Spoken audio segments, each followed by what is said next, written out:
और मैं वार्निंग दे रहा हूँ आज के बाद किसी संवैधानिक पद पे बैठे हुए किसी व्यक्ति के साथ इस प्रकार की जान से मारने की धमकी, जबान काटने की धमकी दी तो उन्हें मेरा सामना करना पड़ेगा।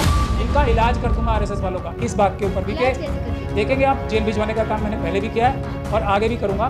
मैंने आरएसएस के दर्जनों लोगों को जेल भिजवाया था दिल्ली दंगों में। लेकिन राहुल गांधी जी को दूसरा बड़ा खतरा है, इससे बहुत बड़ा खतरा उनके सर पे मंडरा रहा है, और वो है उनकी स्वयं की पार्टी के लोग जो आरएसएस और बीजेपी के जासूस कांग्रेस के अंदर हैं, उनके प्लांटेड लोग अंदर हैं। इसका सबसे बड़ा एग्जाम्पल अभी हिमाचल प्रदेश में नज़र आ रहा है। लीडर ऑफ द ऑपोजिशन के खिलाफ, उनके खिलाफ त्वरित कानूनी कार्रवाई हो जाती तो ये बात साफ हो जाती कि मोदी जी के, अमित शाह जी के और मोहन भागवत जी के इशारे पे नहीं हुई, क्योंकि कोई कार्रवाई नहीं हुई। तो इसलिए ये तो साफ साफ सबूत है इस बात का कि मोदी जी, अमित शाह जी, मोहन भागवत जी ने ही ये बातें कहलवाई हैं अपने में।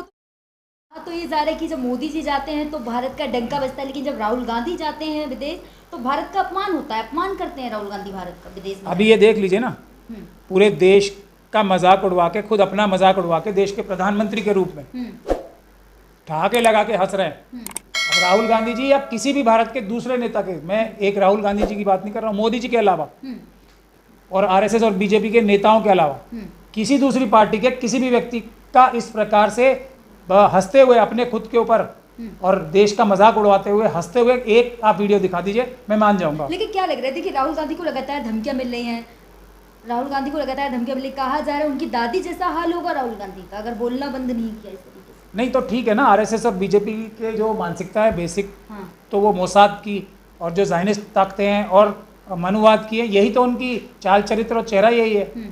आतंकवाद फैलाना, लोगों को मारना, लीडरों को मारना, आपस में लोगों को लड़वाना, हजारों लाखों लोगों का कत्लेआम करना आपस में लड़वा के या दूसरे तरीकों से, यही तो इनका चाल चरित्र और चेहरा है।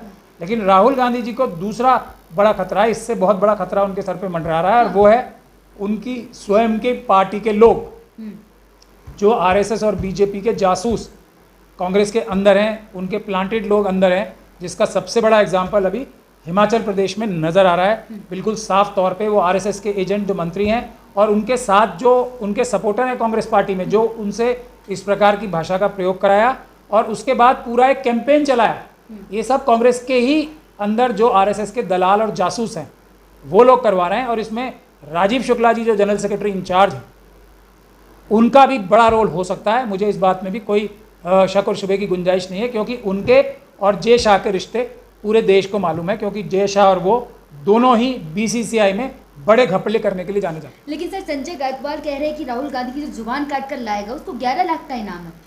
ये जेल जाने का काम है। मैंने तो पहले भी कहा था, जब मुझसे बर्दाश्त नहीं हुआ, क्योंकि राजीव गांधी जी ने मुझे कांग्रेस पार्टी में, यूथ कांग्रेस में पोस्ट दी थी, और मैं, सोनिया गांधी जी ने भी मुझे general secretary all India youth Congress में बनाया था। तो मैंने पहले भी ये कहा था कि अगर कांग्रेस पार्टी के जो इनकी जो टीम है और जो कांग्रेस के लोग हैं, अगर वो कोई मजबूत कार्रवाई इस पे कानूनी नहीं करते तो फिर मैं करूंगा। और मुझे लगता है कि अभी तक कोई मजबूत कार्रवाई हुई नहीं है, सिवाय एक प्रेस कॉन्फ्रेंस करने के। ये इन लोगों को हजम कैसे हो जाती है? राहुल गांधी कांग्रेस पार्टी के एक सबसे बड़े नेताओं में से एक हैं, सबसे ज़्यादा मेहनत करने वाले नेताओं में से एक हैं।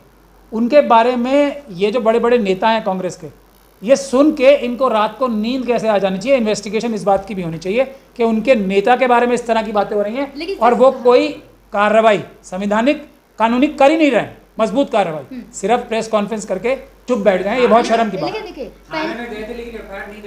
मैं कह तो रहा हूँ ना, अगर ये सब लोग, पूरी कांग्रेस पार्टी के सारे नेता फेल हो गए तो फिर मैं कार्रवाई करके दिखाऊंगा। मैं ये वादा करता हूँ, और ये इसलिए करूंगा क्योंकि ये आरएसएस और बीजेपी के लोग देश के एक बड़े लोकतांत्रिक नेता, संवैधानिक पद पे बैठे हुए लीडर ऑफ अपोजिशन के साथ इस प्रकार की बदतमीजी कर रहे हैं। तो भारत के एक नागरिक की हैसियत से और मिशन सेव कॉन्स्टिट्यूशन के कन्वीनर की हैसियत से मैं इसको संविधान की बेइज्जती और संविधान के ऊपर हमला समझता हूं। अगर कांग्रेस पार्टी के बाकी नेता फेल हो जाएंगे ना राहुल गांधी की के लिए मजबूत कानूनी कार्रवाई करने के लिए, तो फिर मैं करूंगा कार्रवाई। मैं ये देश से वादा करता हूं। मतलब आप कोर्ट भी जाएंगे राहुल गांधी? मैं इनका इलाज कर दूंगा आरएसएस वालों का, इस बात के ऊपर भी इलाज कैसे कर देंगे? देखेंगे आप। जेल भिजवाने का काम मैंने पहले भी किया है और आगे भी करूंगा। मैंने आरएसएस के दर्जनों लोगों को जेल भिजवाया था दिल्ली दंगों में भी। और मैं वार्निंग दे रहा हूँ आज के बाद किसी संवैधानिक पद पे बैठे हुए किसी व्यक्ति के साथ इस प्रकार की जान से मारने की धमकी, जबान काटने की धमकी दी तो उन्हें मेरा सामना करना पड़ेगा। ये भूल जाएं कि कांग्रेस के अंदर दलाल बिठा रखे हैं,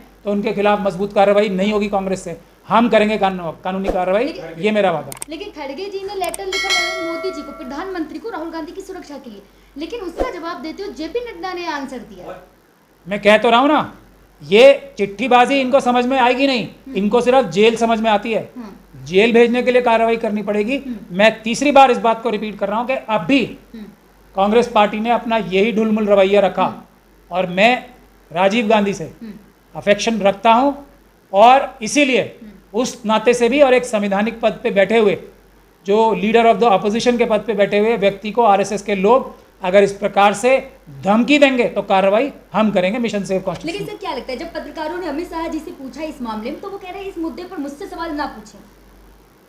अब खुद पत्रकार पता नहीं कौन से थे, वो वही तो करवाने वाले हैं, उन्हीं से सवाल पूछ रहे हैं। जिनके खिलाफ इसमें एफआईआर दर्ज होनी है, एक कॉन्स्पिरेसी के तहत तो हो रहा है, वरना किसी की हिम्मत है? अमित शाह जी, मोदी जी अगर उनको हौसला न दें कि तुम ये करो, तो ये कर सकता है कोई? और इसका सबूत सबसे बड़ा यह है कि अभी तक कोई कानूनी कार्रवाई नहीं हुई है ऐसे लोगों के बारे में। और अमित शाह जी मेरे ख्याल से वो भूल जाते हैं कि वो फंड कलेक्टर ही नहीं है, देश में एक दूसरे के प्रति नफरत कराने के मंत्री नहीं है, वो देश के होम मिनिस्टर हैं। वो बार बार ये बात भूल जाते हैं। लेकिन सर मोदी जी हर मामले में बोलते हैं, लेकिन राहुल गांधी को धमकी वाले मामले में अभी तक चुप है। मोदी जी ने एक ट्वीट भी नहीं किया। नहीं तो बोलेंगे कैसे, उन्होंने तो करवा रखा है। मैंने आपको एग्जांपल दिया ना। यदि तो अब ये जो लोग बोले हैं लीडर ऑफ द अपोजिशन के खिलाफ, उनके खिलाफ त्वरित कानूनी कार्रवाई हो जाती तो ये बात साफ हो जाती कि ये मोदी जी के, अमित शाह जी के और मोहन भागवत जी के इशारे पे नहीं हुई है, क्योंकि कोई कार्रवाई नहीं हुई।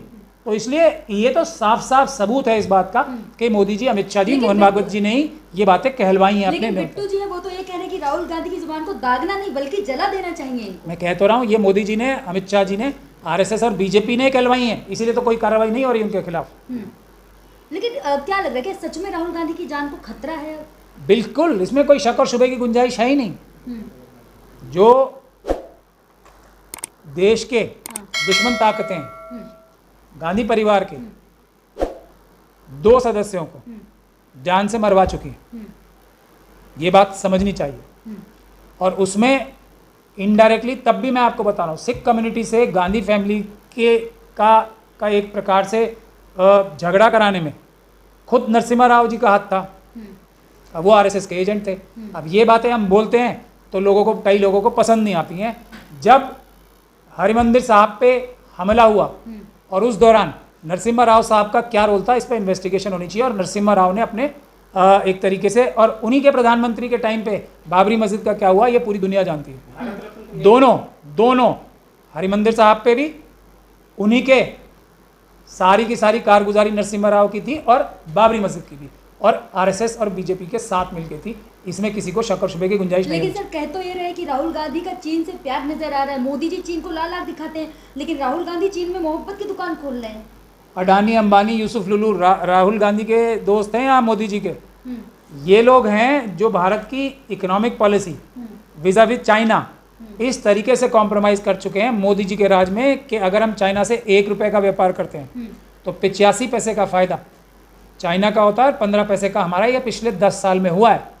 और जितने जो मोदी जी जो काम कर रहे हैं ना, जितने टैक्स की चोरी अडानी, अंबानी, यूसुफ लुलू ने मिलके और इन तरह के दूसरे लोगों ने मिलके चाइना की कंपनीज के साथ की है, किसी और ने नहीं की है। गुजरात के मनुवादी मानसिकता के बिजनेसमैन ने जितनी हेरा फेरी देश के साथ करके देश का पैसा लूट के चाइना पहुंचाया है, किसी ने नहीं पहुंचाया है। चाइना जो आज हमें लाल लाल आंखें दिखा रहा है, वो इन्हीं मनुवादी मानसिकता के गुजराती बिजनेसमैन और यूसुफ लुलू जैसे लोगों ने, अडानी, अंबानी जैसे लोगों ने ही चाइना को इनडायरेक्टली और डायरेक्टली मदद करके इतना ताकतवर बनाया है। ये है मोदी जी के दोस्त। राहुल गांधी का कोई कनेक्शन बता दें। मैं राहुल गांधी को डिफेंड नहीं करना चाहता हूँ, उनकी अपनी पार्टी के लोगों की जिम्मेदारी है, करें। वो नहीं करते तो राहुल गांधी जी को सोचना चाहिए कि क्यों वो मजबूती से उनका डिफेंस नहीं करते हैं, सिवाय एक दो लोगों को छोड़। लेकिन सर आज ही संजय गायकवाड़ ने मीडिया को इंटरव्यू देते वक्त कहा है कि राहुल गांधी बोलना बंद कर दें, वरना अभी तो धमकी दी है, आगे बहुत कुछ करना बाकी है। ये तो कांग्रेस पार्टी के लोगों को सोचना चाहिए ना कि क्या हो क्या रहा है, और वो कैसे रात को हा हू करके पार्टीज में जाते हैं कांग्रेस पार्टी के जितने लोग हैं। अगर राहुल गांधी जी तो पार्टी के नेताओं पे ही आरोप लगाने लगे। और किस पे लगाऊं? अगर देश में कोई भी खराबी होती है तो मोदी जी प्रधानमंत्री है, उनके ऊपर आरोप लगेंगे। मतलब कांग्रेस पार्टी के अंदर कांग्रेस पार्टी बिल्कुल 100%। राहुल गांधी की हिफाजत के लिए अगर कांग्रेस पार्टी के लोग ही सामने नहीं आ रहे मतलब उनकी जो हिफाजत के लिए बस उनके पास इतने ही शब्द हैं, हाँ। जितने वो बोल रहे हैं, इतनी ही कार्रवाई कर सकते हैं कानूनी। तो मुझे शर्म आती है ऐसे लोगों के ऊपर, उनको अपने आप के ऊपर शर्म नहीं आती है, मैं यही कह सकता हूँ।